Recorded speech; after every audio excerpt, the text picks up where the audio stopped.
for our first event in NIRI New York NextGen's program year. I'm Emily Moore, and in addition to working in investor relations at Chimera Investment Corporation, I also serve as president of the NIRI New York NextGen chapter. I'm so pleased to welcome everyone back for another great year we have planned for NextGen. As we begin the new season, we remain focused on providing professional development opportunities that are specifically tailored to the next generation of IR leaders. Our committee is working very hard to keep our NextGen members connected in this current virtual environment. And so this is our first time trying this out. We have a great slate of programs being planned by our VP of Programs, Nicole Breguet and Christina Maldonado, including events in January and March, and we're working closely with NIRI New York to develop a program for one-on-one mentoring with NextGen members and experienced senior IROs. So more to come on those events and initiatives. So my fellow committee member, Esther Tehrani, who serves as a VP of Communications for NextGen, will be moderating today's discussion, and I'll turn it over to Esther to introduce the event and our panelists. Thanks, Emily. Before I introduce our panelists, I'd like to cover a few housekeeping items. Today's call is being recorded and will be posted to the NIRI New York website along with a recap of the event. Towards the end of today's call, we will open the discussion to the audience for Q&A. If you would like to ask a question, please submit it in the Q&A box at the bottom of your Zoom screen.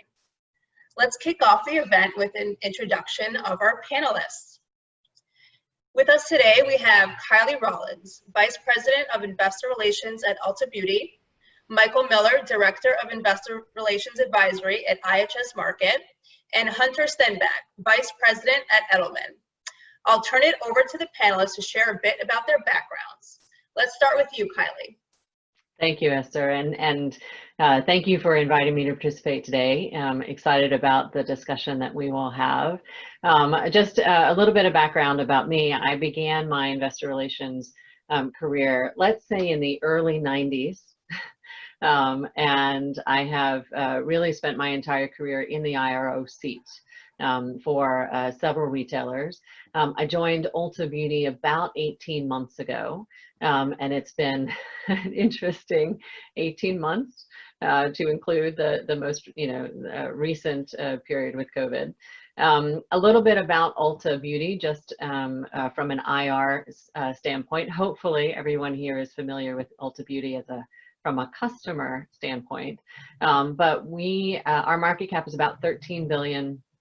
We have about 29, I'd say, active sell-side analysts following the company. And from an ownership standpoint, about a third of our shares are held by indexed or passive investors, with another 40% held by GARP and growth, and the remaining with several different disciplines. So as we have our conversation today, my perspective will be from that sort of mid to large cap IRO seat. Great, thank you, Kiley. Michael, over to you. Thanks, Esther. My name is Michael Miller, Director, IR Advisory at IHS Markit, and I help clients to plan, execute, and measure the success of their IR programs. I also head up our global thought leadership and global client engagement programs. I've spent the majority of my career in investor relations, and prior to IHS Markit, I worked as an IRO at National Bank of Abu Dhabi in the Middle East, and also worked at BNY Mellon and other financial institutions. So pleasure to be here, and look forward to the conversation. Thank you. Thank you, Michael. Lastly, I'll turn it over to Hunter. Thanks, Esther. It's great to be here. My name's Hunter Stenbach. I'm a vice president in Edelman's financial communications practice, where I specialize in investor relations and also special situations like IPOs, M&A, restructurings. I've been with Edelman for the past 2 years, and prior to that, I was an assistant vice president of investor relations at PNC Bank in Pittsburgh. Good to be here. Great, thank you. And thank you all for joining us today for what will be a great discussion. The pandemic has redefined the definition of normal in the investor relations landscape, and the need to be nimble has never been more essential. To kick off today's discussion, in your opinion, what is the top measure of success for an IR program today? Hunter, would you like to kick it off? Sure, I'd be happy to.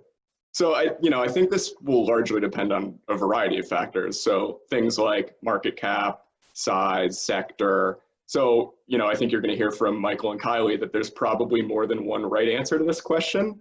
But what I would say is the top measure of IR success is quality of communications to investors. So what I mean by that is the street's understanding and view of your company's messaging. Is your investment thesis resonating with your analysts? Do they understand the strategy? Are there gaps between the story you're trying to tell and their perception of the company? And I think to be able to answer some of these questions, IR essentially has to serve as the first line of defense for your management team, or as what I would kind of refer to as the chief intelligence officer.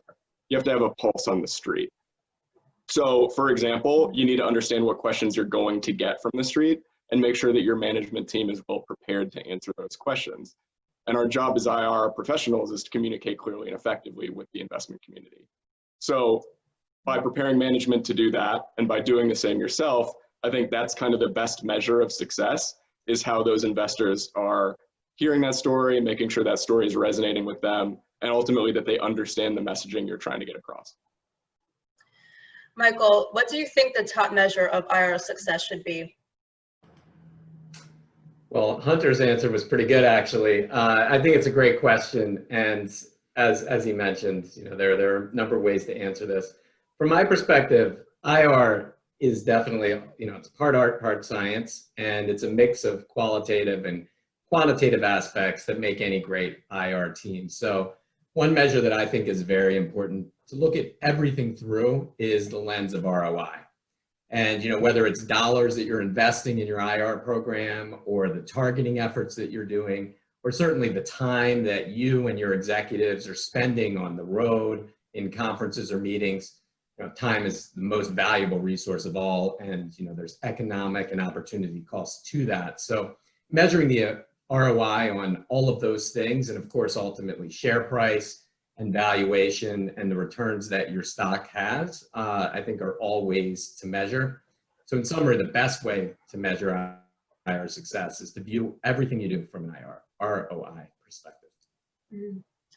Kiley, as head of IR for a large cap company like ULTA Beauty, what are your thoughts? So I agree with both Hunter and Michael. I think, I think you do have to try and find the right balance between art and science. And I think message clarity, as Hunter talked about, is, I think one of the most important things that we do as IROs, right? Both in, from an external standpoint, as well as, sharing feedback internally. And I think, we're responsible for making sure that the time that we ask of our senior leadership team, our CEOs, our CFO, is used wisely and the most productive way. So absolutely agree with both of those. I would add credibility. Because I think in this seat, we have to serve as the CEO when the CEO is not on the phone, serve as the CFO when the CFO is not on the phone. And I think investors and analysts have to trust that you understand the business and that you can, effectively, communicate the strategy. So I just add, in addition to message clarity and ROI, credibility, which is one of those softer things and a little harder to measure, but when you don't have it, I would say. Great. Let's drill down a bit further into investor outreach and marketing. Hunter, some companies place emphasis on maximizing the number of investor meetings. Are you seeing management teams more or less willing to participate in marketing events? And how has that willingness evolved throughout the pandemic? It's a really good question. I think we've definitely seen a shift in this environment. At the start of the pandemic, I would say from Edelman's perspective, we initially saw a lot of clients pull back on meetings. And obviously the conferences were canceled or postponed in light of the uncertainty. So to that end, you saw a lot of companies pulling guidance back in March and April. as a result of that uncertainty. That's not to say that the pullback was because there was a lack of interest from investors. I think that Kiley will likely attest that a lot of them were calling daily, hoping to get any nugget of information that they could get. It was just, there was a lot of uncertainty. So we saw clients, at least initially, kind of take a step back, try to make sure that they could understand what this was going to do for their companies. Now, as we've shifted into this new normal, and it's been 4 or 5 months, I think we've seen that a lot of management teams are more willing, not only than they were 4 or 5 months ago, but even potentially compared to pre-COVID. And I think there's a couple of reasons for that. First, I think, is the rise of virtual events like this one that we're having right now have made it easier for management teams to participate. So what used to be a 1 or 2 day event that required the CEO or the CFO to be away from the office can be done in a couple of hours over Zoom. And it's much more socially acceptable to have meetings like this than I think it was 6 or 7 months ago.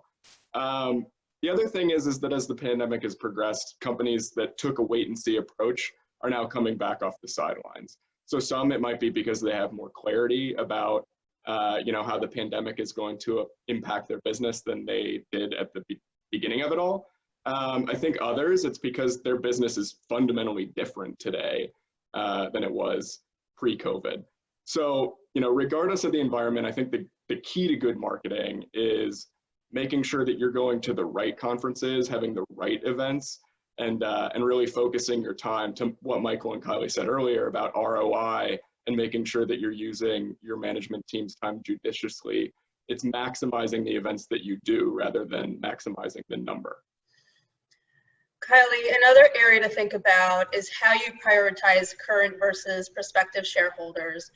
Which of these groups are you more focused on meeting with, and has that prioritization evolved over the last 6 months or so?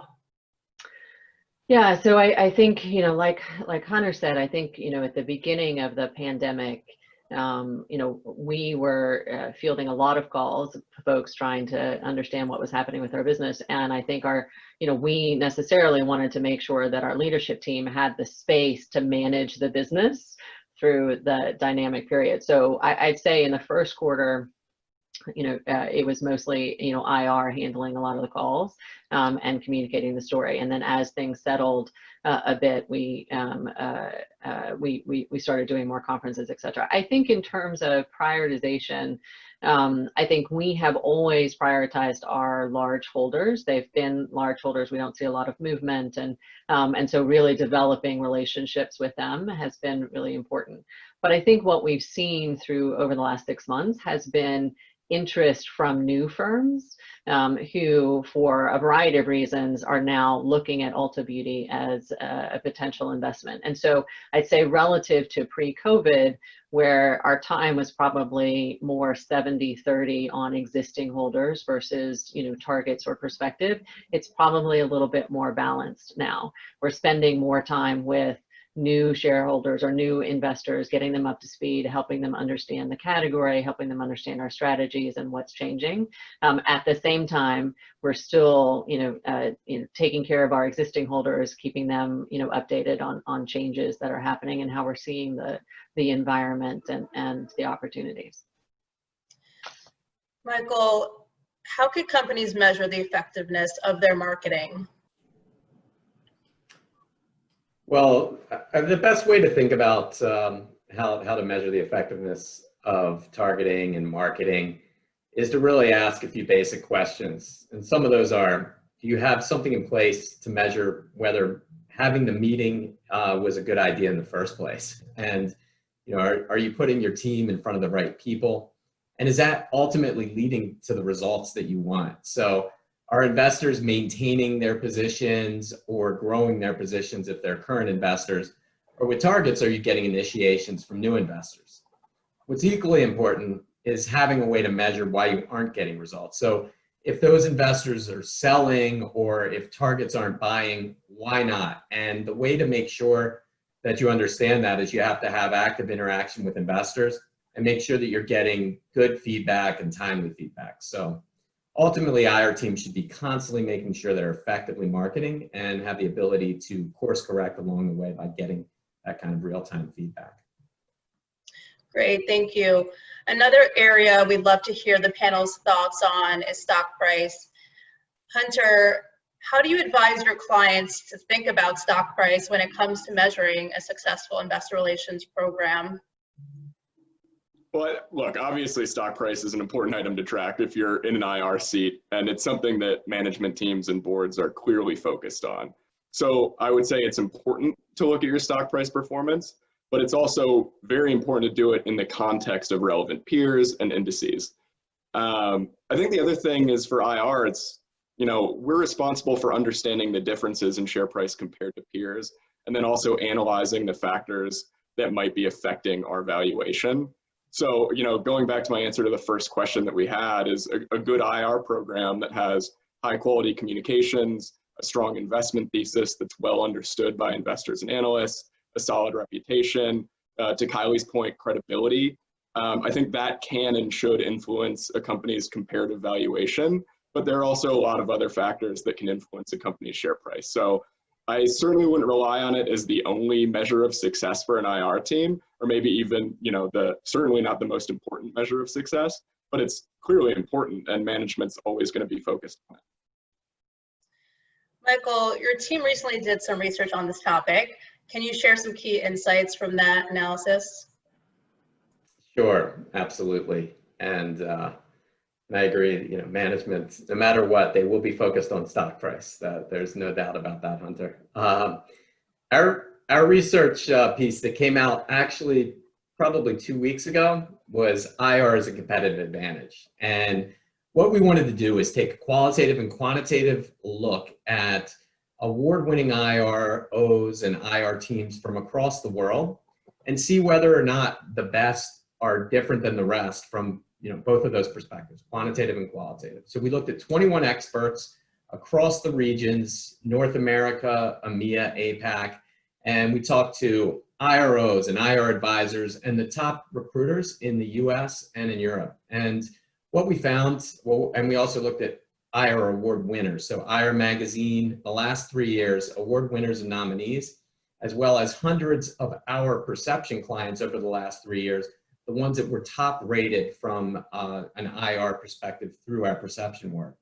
So what we found when we did that quantitative analysis is that if on average, the stock prices of the award winners had a 15% premium. And they were also 5% less volatile, so as measured by beta. So higher stock price relative to peers and lower volatility. And this was consistent across this large sample size that we had of hundreds of companies. And it's very interesting. We also found a number of qualitative aspects, which I won't go into, but the piece is available through our website and through LinkedIn. And Ben Ashwell of IR Magazine actually did a great article on it a couple of weeks ago with links. So anyone looking to check it out, it's a good read. And what we ultimately found is IR is a competitive advantage. It's something that every board and senior team should consider investing heavily in, given the quantitative and qualitative benefits of having a top-notch team. Kiley, what is the most effective way to present quarterly stock performance to a management team and board? I think, as Hunter said, I think you have to, a good way of presenting the stock performance is to compare yourself to relevant indices and peer sets. I think it's we all believe, I think, and I think the research would bear this out, that strong IR, strong communication bears out over time, but there's volatility intra-quarter, right, intra-period. And so what I try to do is look at not just the most recent quarter, but also the year to date, the last 3 years, the last 5 years, right? Because I think we all want to be focused on long-term returns. Sometimes it's, particularly when the stock is really volatile, it's hard to keep management focused on the long term. It's funny, I don't get a lot of calls and questions when the stock is up 10%, but if it's down 5%, I start getting some questions. So, but that's the nature of the beast. And I think, as IROs, what we're trying to do is help our board, help our management team understand what is related to ULTA and what is, market dynamics or something else that is beyond our control. And sometimes we don't have all the answers, but I think, again, in this seat, we try our best to make sure that our team has the best information we have at the time. Great, thank you all. Moving on to a more qualitative measure of investor relations, let's talk about market perception. Hunter, in your view, what role does investor perception play in measuring a successful IR program? I think it plays a meaningful role. I think it's critical. It's an important qualitative measure to understand, and it helps you with figuring out what are the areas of improvement for your investor communications. So unlike company performance or the stock price to a certain degree, it's something that the IR can really directly influence in how we engage with investors, not necessarily day one, but over time, how we tell the story, how we articulate our growth strategy. And if that strategy resonates with investors and it's told credibly and proactively, I think that's a recipe for success. I think investor feedback can actually be one of the most useful tools also when understanding the gaps in that story that we're trying to tell. And look, we might not always agree with what investors think, but their feedback is definitely going to improve the way we communicate or what we emphasize versus de-emphasize. There's actually a quick tangible example here. We recently had a vertically integrated client that was reporting really excellent consolidated results, but there was the perception from the street that one of their segments was underperforming. And I think as a result of this feedback, we were able to help them adjust their messaging, clarify the value of that segment to the sum of the parts. And, despite the perceived underperformance, how critical that segment was to the overall financial success of the company. If we hadn't solicited feedback and understood that investor perception, I don't think that messaging ever would have been adjusted, and there would have been a continuing disconnect from reality. So all of that, I think, is just to say that it's critical as far as measuring an IR team success. Michael, how often would you recommend companies conduct formal perception studies? It's a good question, and it's definitely something that varies from company to company and different industry dynamics and investment narratives, et cetera. But from our perspective, annual is best practice. What we typically see is probably more around 18 to 24 months on average, and we also have products which are sort of derivative perception products where you can get sort of a shorter term, quicker, smaller scope perception study done in between those annual or biannual perception studies, which we're finding more popular given just time constraints and cost constraints. And the main thing is just to continuously make sure that you're reaching out to the market. As Hunter said, it's so important to get that feedback and to understand what the market's thinking.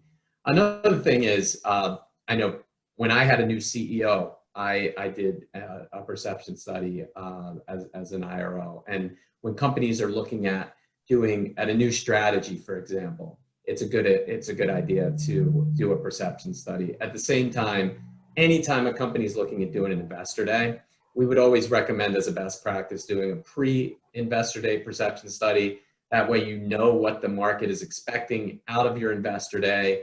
You can set KPIs around it. And then following the investor day, it's a good idea to do a post-event perception study where you can actually grade yourself and see how well you did, and especially if there's any gaps, and you can report that back to senior management and the board, and you can really put your plan together for the next several quarters to address any misunderstandings and to make sure that you're hitting all the marks that you wanted to. So that's, from a best practice perspective, I think that's the way that we would think about it. Great. Let's talk about the sell side. Kiley, you have a large universe of covering analysts. With the rollout of MiFID II and the buy side continuing to build out corporate access programs, how have you navigated your relationship with the sell side?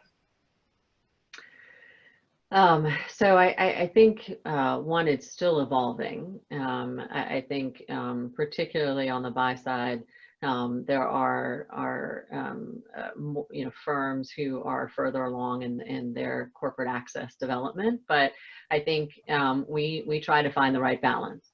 I think the sell side, as I said earlier, we have 29 active sell side analysts, and we get a lot of requests for conferences and marketing, and I think in this new world it's a lot easier to do that, right? I think we talked earlier about the ability of management teams to jump on a Zoom call versus getting on a plane. And there are pros and cons of that, but I think what we try to do is find the right balance between leveraging sell side and their network and their platforms, but also particularly for our larger shareholders, making sure that we're also being responsive to their needs. So an example I'll give where it's helpful for us is T Rowe has been a shareholder of Ulta Beauty for a long time. We know them well, they know us well, and they like to have an annual check-in with their firms. They go directly to us and we coordinate that. Like it would not make sense to use a broker to set that up. Another example that we're seeing that I think really makes our jobs easier is a firm like Millennium, where they have lots of different funds, and having them coordinate and contact us once. We want to set up a call with all of our funds so that it's easier on your side, works well, for us as well. So I'm really liking that model because I think it's a more efficient use of time. But at the end of the day, it's about finding the right balance for wherever you are, from a firm perspective in terms of your targeting goals and your IRO goals. Great, thank you. One of our final topics is goal setting. Hunter, let's continue with this with this question here. Before that, Hunter, how do you recommend IR professionals measure the success of their sell-side relationships? Sure, I think it depends on the company, and I think Kiley, with 29 analysts kind of showed why. So, for a micro-cap company, maybe it's focusing more on the quality of coverage versus the sheer number of analysts that cover you. Whereas a larger mega-cap might focus on having active dialogue with all of those covering analysts and participating in 1 or 2 marketing events with each firm, to the extent that that's possible. So I think there are a couple of important questions that you probably need to ask yourself when you're evaluating these types of relationships. Are you taking steps to deepen your relationships with the analysts? Are they seeing the depth of your executive bench? How often are you engaging with them? And I think regardless of market cap, there are a couple of things that are key to take away, and that's the quality of the reports that they're writing, and highlighting kind of their grasp of the company's business model, and the accuracy of estimates against guidance or forward-looking commentary, or what you're putting out as a framework.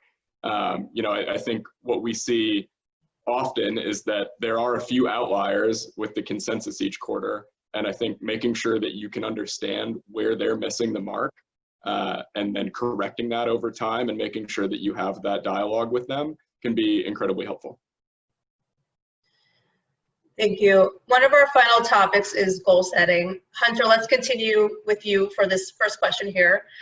When determining the right goals for a company, what are the most important considerations to keep in mind? In this new normal, do you recommend goals be more qualitative or quantitative compared to before COVID? So again, I think there's a couple important considerations.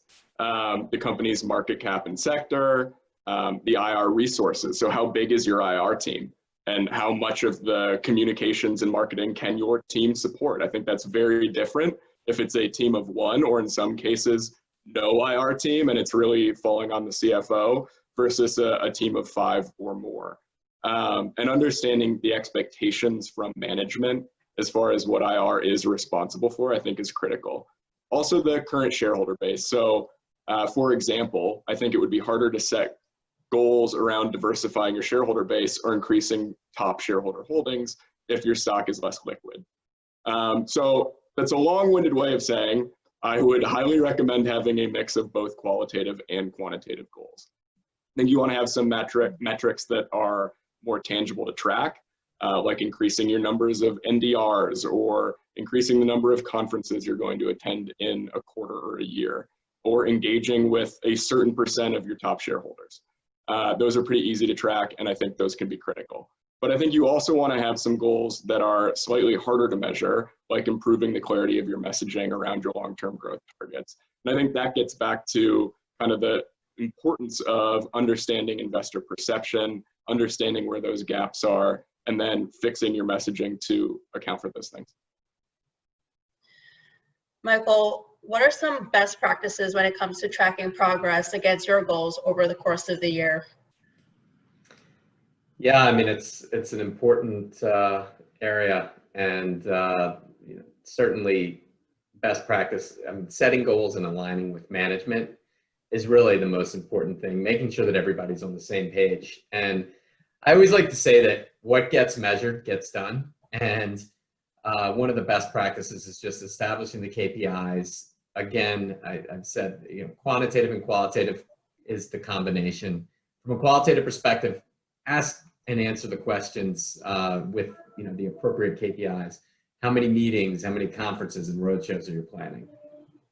How will you interact with your owners and targets? How prepared is your management team? That's one of the, Hunter alluded to that, and just making sure that everyone is prepared, and when you're executing earnings or any roadshows, and also how do you ensure that you include a variety of executives in the different activities that you have. From a quantitative perspective, it's all about measuring ROI for the meetings. So some of the ways I always like to do that as an IRO and certainly advising clients is taking a look at the executives and how many investors they're meeting, the hours that they spend and the number of investors that they meet, the number of targets that they meet, whether it's the CEO, the CFO, the C-suite, anyone from the C-suite. I used to always like to go to my CFO at the end of the year and say, next year, we're going to spend less of your time, but we're going to meet more investors, and here's how. And I would talk about using other executives and making the best use of his time and making sure that, that we were meeting with large investors only with the CEO and CFO. So basically, regardless of the exact metrics, the key is to set them, align them with senior management and the board ideally, and adjust as you go. Great. Kylie, the last question before we turn it over to audience Q&A. How frequently are you measuring or tracking IR success, and how often are you reporting on this to your management team and the board? So we, as I'm sure lots of IROs do, we provide an update to our board quarterly, right? So stock price, ownership changes, but also key topics, key areas of question, and then an overview of our marketing, our trips, our outreach. So we're doing it certainly formally, quarterly. I think we're also, as an IR team, tracking it, right, a little bit more frequently than that, so that we can make sure that we're hitting our, that we're putting our CEO in front of our top investors at least once a year, right? And we're tracking that and reporting it to the board. So I think I'd say we have a formal process quarterly, and then I'd say ad hoc, as needed in terms of updates or feedback, particularly when we have announcements or changes in strategy or et cetera. I think in addition, if I could, just to the goals conversation, and thoughts that Michael and Hunter added, I would add, think about your role in providing feedback internally, right? So we, do, again, you can talk in message clarity, yes. ROI on investor time, yes. But also, Michael, you mentioned this, how well are you prepping the senior team? How prepared are they to communicate that message? Is it consistent? And are you providing feedback to the board from investor reactions to your messaging? So I think it's got to be both an external view, but also how are you serving the internal constituencies as well. Great, Kylie, thank you. And thank you all for sharing your perspectives. We'll now open up the call to audience Q&A. And as a reminder, please submit your questions in the Q&A box at the bottom of your Zoom screen. So the first question we have, let's see. We talked about setting goals. A question from the audience is, how should companies track their progress against goals year over year? I know maybe we've touched a little bit on this, but any thoughts on that? I mean, I'll go. I mean, from year over year, I mean, it's the same as, you know, quarter to quarter, year over year.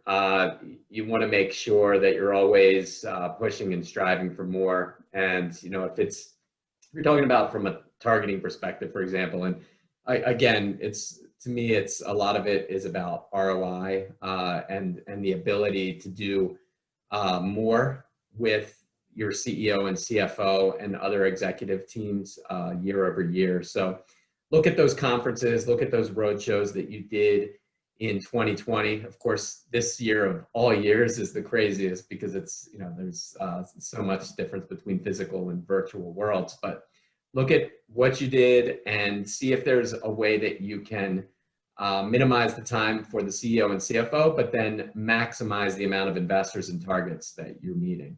And I do agree with Kiley. One of the things with our IR's competitive advantage that came out with some of the really highest performing IROs, even among the award winners that we spoke with, was their fixation on not only the external, but the internal, and making sure that there were no surprises ever. It was almost like that was a KPI for some of them. No surprises ever for my executive management team and my senior management team. So from a year over year perspective, just continue to look at that as well.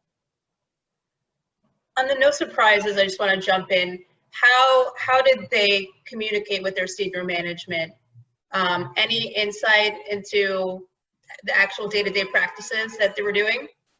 Well, in regard to, say, for quarterly earnings, for example, or for any conference or roadshow, it was preparing a robust Q&A to make sure that you anticipated all of the questions.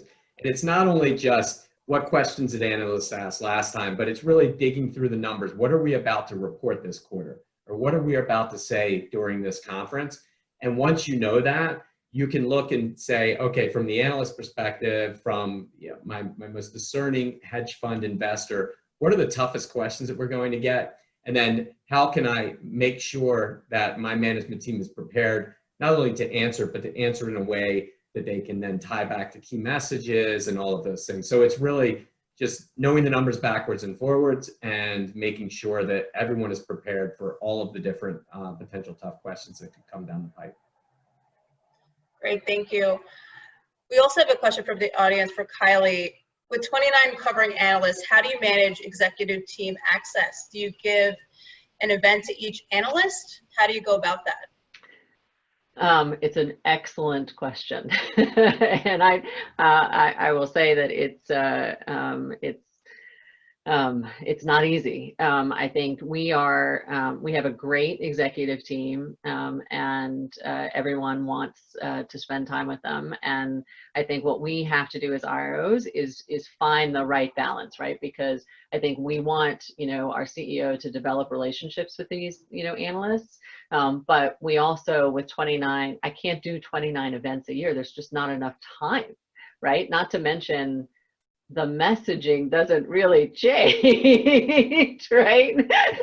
So I think that's been one of the things that's really been interesting about this COVID-19, because it's so easy for people to jump on a virtual call. Before, when you did NDRs, you went to New York and you did your spiel, and then you went to Boston and you did your spiel, and then you went out to LA and you did your spiel.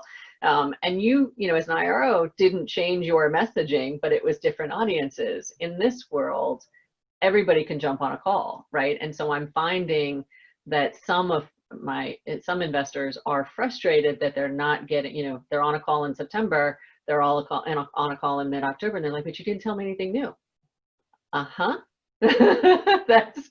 That's right, we didn't. So that's an interesting challenge we're facing with COVID. But I think with respect to how do we balance it out, I think we try to find the right balance between what are the conferences that are good for us as a company, that give us the right exposure, that have great conferences, Then also looking at, and we track how often are we with JP Morgan? When was the last time Bank of America had time with our CEO, right? And we try to look at over a multi-year period, because again, we can't do something with everyone every year.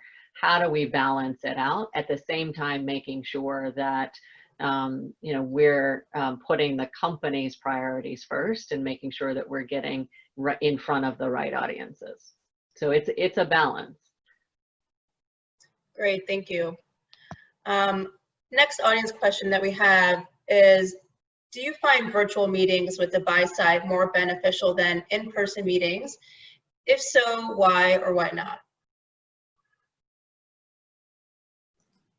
I think Kiley just sort of touched on it. I think, the one part of that is difficult is that if you have a meeting in September and then you have another meeting in October and you're saying the same things, as you should be if you have a consistent message, you're going to get a little bit of that pushback. I think the benefit, of course, is that you're freeing up a lot of time for your management team. It's more efficient.